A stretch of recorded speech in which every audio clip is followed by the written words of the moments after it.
not sure why my camera's black and white, but I guess it is what it is. Brand new computer. Anyway, there's something funny going on in this realm in which we dwell, and I'll tell you why. Whether you think you're living on a spinning ball or you think you're on a flat plane, of course, with bumps on it,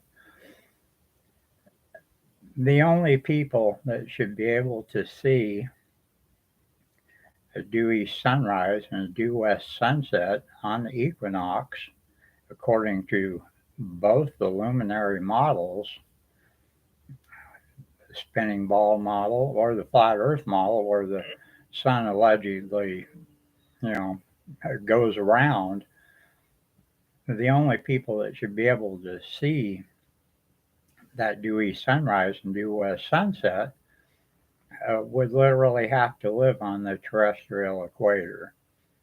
As it turns out, everyone within plus or minus 66 degrees of that terrestrial equator experiences a due east sunrise and a due west sunset on the equinox. How can that be? That's a great question. The only thing I can figure is that the celestial equator, the one in the sky that is above everyone at all times, uh, is responsible. Doesn't matter where you live, plus or minus 66 degrees of the terrestrial equator, all of you, all of us, will experience that dewy sunrise and due west sunset on the equinox. That that right there alone ought to make literally everyone scratch their heads, because best I can tell, everyone has bought into this luminary model for the spinning ball or the flat plane.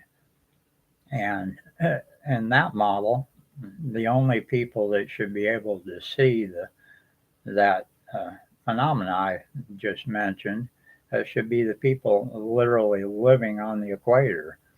And that's not the case. Another thing we got to think about is the sun is not hot. If the sun was hot, literally when you see it in the clouds, and crepuscular rays are evidence that the sun is literally right in the clouds, especially at sunrise and sunset. Uh, those clouds would fry, and there's no way that the sun is hot. Whatever frequency it's working at somehow interacts with the atmosphere and produces heat on whatever it. Yeah, I can't even really put this into words. Whatever it contacts as far as a sun ray, that's where you feel the heat. The heat isn't literally coming from the sun. It also kind of explains how our seasons work. Well, seasons work due to latitude as well, but as the sun moves through uh, each sign, each astronomical sign or astrological sign, or however you want to call it, uh, it changes frequency. And that, as far as I'm concerned, explains the seasons. Uh, because the sun is literally no farther away or no closer than uh, to us during any of these seasons. So sure, it's lower in the sky and higher in the sky, but the thing is literally right there, and crepuscular rays are evidence of that. There's no way I can actually prove it, but those are my observations.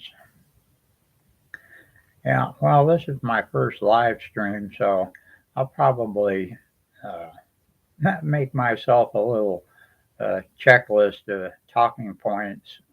I'm just a little bit surprised that YouTube is letting me live stream because the last I heard you had to have 1,000 subscribers. So next time I'll send out some notifications and let you all know and actually have something to say. Thanks for your time.